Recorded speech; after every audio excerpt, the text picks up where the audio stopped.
नमस्कार मेरे प्यारे दर्शकों, आज मैं आपके दर्शन करवाऊंगी भगवान विष्णु के 5वें अवतार से, जिनका नाम है वामन अवतार। भगवान विष्णु ने वामन अवतार किस लिए लिया और किस वजह से लिया, जानिए मेरी जुबानी वामन अवतार की कहानी। ऐसा कहते हैं कि महाराज बाली बहुत बड़े शक्तिशाली दानवीर एवं विष्णु भक्त थे और इसीलिए महाराज बाली ने अपने तपोबल से तीनों लोकों पर अपना आधिपत्य स्थापित किया था, जिस वजह से इंद्रदेव से उनका इंद्रासन छीन गया।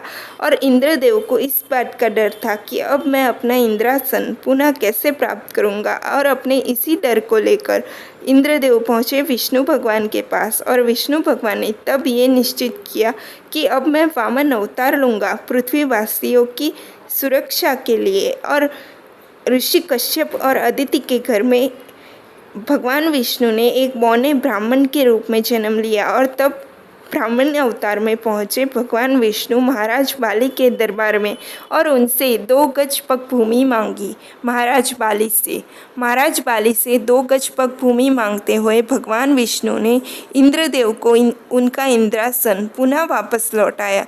और जब 2 गज पग भूमि मांगी ना भगवान विष्णु ने महाराज बाली से, तब वो अपने विशाल रूप में प्रकट हुए। लेकिन तब उन्होंने सोचा कि ये तो 2 गज पग भूमि नहीं है, ये तो बहुत कम है, मुझे और भी ज़्यादा चाहिए। तब महाराज बाली ने ये कहा कि आप अपना तीसरा पैर मेरे सर पर रख दीजिए। और जब भगवान विष्णु ने ऐसा किया वामन अवतार में जब उन्होंने अपना तीसरा पैर महाराज बाली के सर पर रखा, तब महाराज बाली पहुँचे सीधा पाताल लोक में।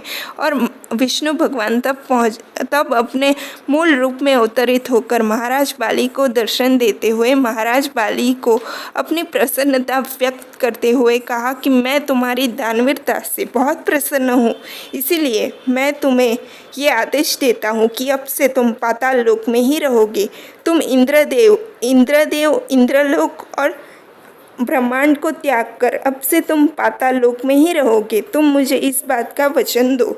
और महाराज बाली ने भगवान विष्णु को इस बात का वचन दिया कि अब से मैं पाताल लोक में ही रहूँगा। और इस तरह से भगवान विष्णु ने वामन अवतार में इंद्रदेव को उनका इंद्रासन पुनः वापस लौटाया। और वामन अवतार लेने के पीछे यही सबसे बड़ी वजह थी कि इंद्रदेव को उनका इंद्रासन पुनः वापस लौटाना। इसीलिए भगवान विष्णु ने वामन अवतार लिया था, ताकि इंद्रदेव को उनका इंद्रासन पुनः वापस मिल जाए। तो दर्शकों, आप मुझे बताइए कि आपको भगवान विष्णु का ये वामन अवतार कैसा लगा। मैं आपसे फिर मिलूँगी 6ठे अवतार के साथ, भगवान विष्णु के 6ठे अवतार के साथ। तब तक के लिए धन्यवाद।